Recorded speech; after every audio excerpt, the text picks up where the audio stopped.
Well, hello everyone. This is gonna be round 2 of the tournament that I mentioned in the last video, or the one that I specified in the last video. This is gonna be up against Dogs, right? I don't know who this guy is, but I just found him in the. He just participated in the tournament as well, and I just happened to run into him. Although nowadays I have seen this guy in other streams as well, but this was the first time I battled him, and his team, actually looking at his team didn't actually look as threatening at first sight, but for some reason it somehow just got kind of crazy at like around the middle of the battle, and holy crap, it really threw me off guard. So I'm gonna actually showcase this one, I guess. Def is his name, which is kind of odd, but yeah. I'm gonna lead off with Thunderous now, and he's gonna lead off with Fortress.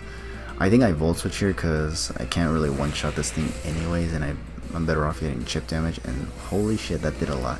That did over half, which is really good because I could really use some damage on the Fortress. I thought he was gonna go for the Stealth Rocks here, but turns out it didn't. He goes for the Gyro Ball, which is kind of weird. I don't know why he would go for Gyro Ball on a what's it called, Fortress, considering it's resisted. I mean, I know it's fast, especially because I think that Thunderous was Scarf, but it's still very, I don't know. I didn't feel it was worth it. I would have gone for Rocks. I go into Heat Rain, and I was gonna Lava Plume the Fortress, but I had a feeling he would switch out, so I just went for the Will-O-Wisp, and it would be on the Gyarados, which is really good because this thing can at least be hampered a little bit by, you know, setting up anything.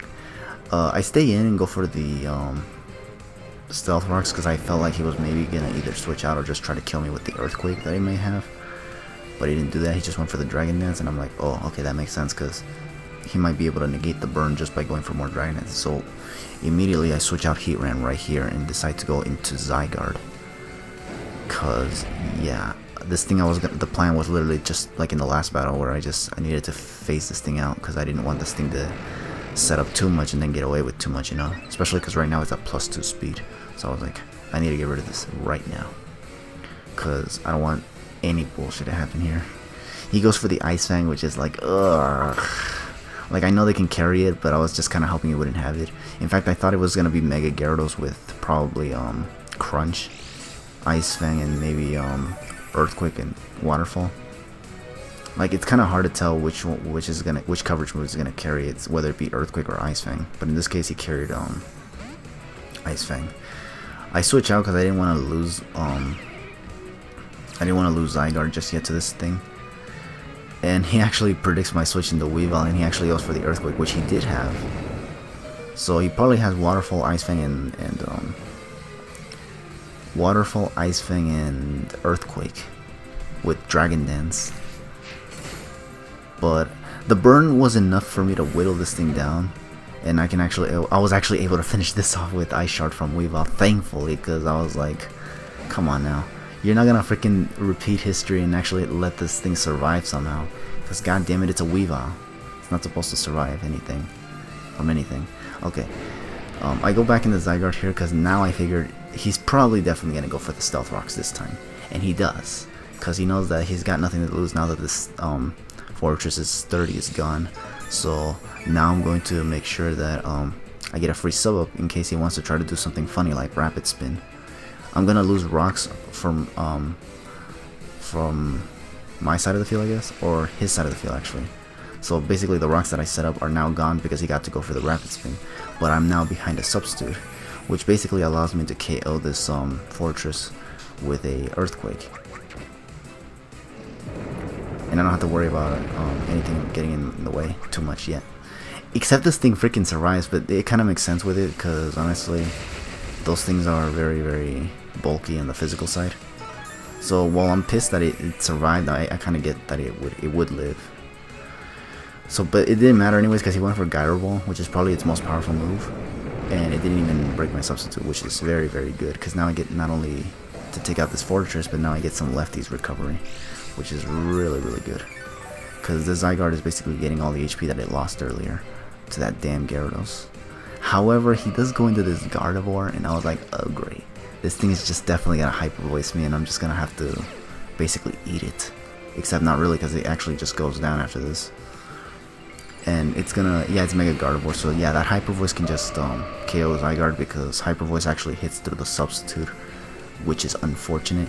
Although surprisingly, I actually outspeed the Mega Gardevoir, which is like, holy shit, how the hell did I outspeed this? Is this thing like a minus speed nature? Because I think even if this thing was modest, it should be able to outspeed, because my Zygarde doesn't have a lot of speed investment. So I was like, what the hell? So I managed to get the Glare and at least paralyze this thing before it became any faster. And then here I just sent in Heatran for some reason. I guess to just set up Stealth Rocks again. This is actually kind of risky though, because I could get Focus Blast. But I guess he didn't carry it because he went for Thunderbolt only. And strangely enough, I actually... No, never mind. I was gonna say strangely I outspeed with Heatran, but I forgot it's paralyzed. So of course it's gonna outspeed. See, this is why I like Glare on Zygarde. It slows things down for Heatran to just freaking outspeed and do things before it tries to go for anything else. I go for a Lava Plume just to get some damage on the Gardevoir. He switches into Garchomp, which resists. He was risking the possible burn there, but I was like, you know what? There's no reason for me not to go for the Lava Plume. It's my only most powerful attack, because remember the other one was Stone Edge. He goes for Dragon Claw, and I stayed in because I had a feeling he would try to predict me to switch out, because the Earthquake is just way too obvious. So I was like, you know what? Let's go for the Will-O-Wisp. And thankfully, yeah, because I didn't get the burn with Lava Plume earlier, so I was like, you know what? Let's just get the damn burn one way or another. Because goddamn, the RNG is almost not in my favor throughout this freaking tournament, I tell you. I switch out though because he didn't KO me with Latios, so I mean with Garchomp, so I just switch in Latios here.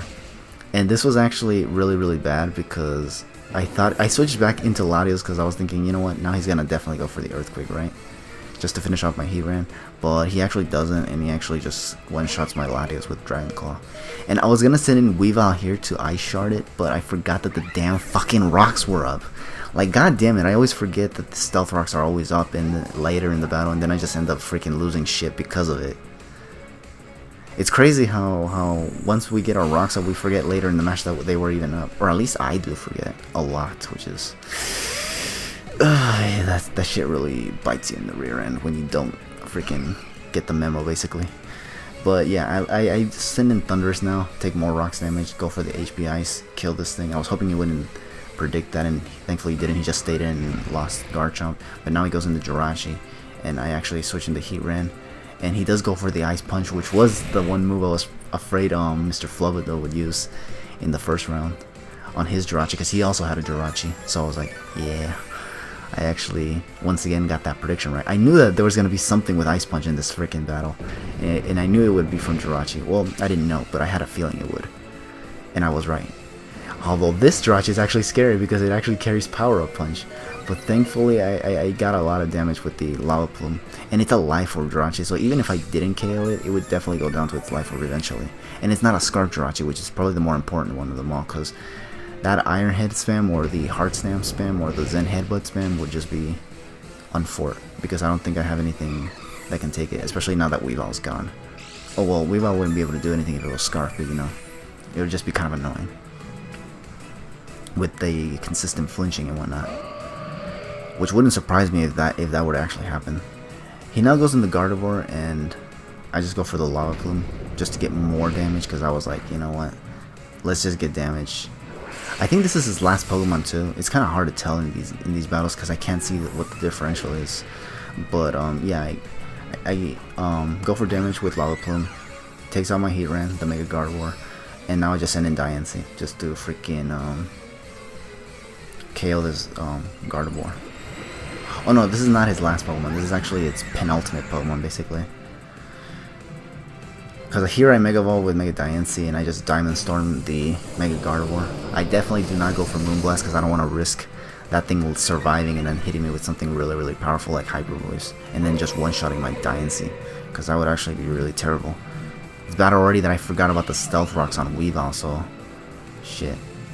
It would be much worse if here I just try to play it safe and go for Moonblast. I had to risk that possible 95% chance to hit. And his last Pokemon's Infernape, and he went for Poison Jab for some reason. I don't know why.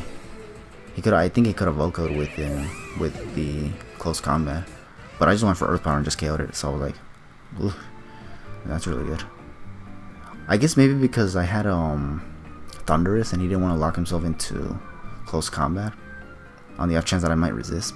But I think after Stealth Rocks I would have been under half, and they would have been able to kill me with stab close combat. I guess it depends. Maybe if it was Scarf, maybe it wouldn't have. But I don't know. I don't feel Thunderous is very, very bulky. Because I think that was my only other Pokemon after Diancie. So I'm surprised. Because Weavile went down. Latios went down. Heatran went down. Zygarde I think also went down. And even, yeah. The Zygarde I think went down. Yeah, it went down. But I don't know. I don't know why he went for. I think he should have won this one actually. I'm surprised he didn't go for close combat. Unless he didn't carry it. Maybe he had Drain Punch instead or something. I don't even know. But oh well. That was another interesting game. This one I actually played kind of badly, despite me winning, cause holy shit, I forgot that the damn rocks were up, and I lost Weavile just like nothing. That was crazy, but oh well. At least we get to move on to round 3 now, so that means now I get to actually go into round 3 basically, and we're gonna see who our next opponent is on that. So just stay tuned for when that comes.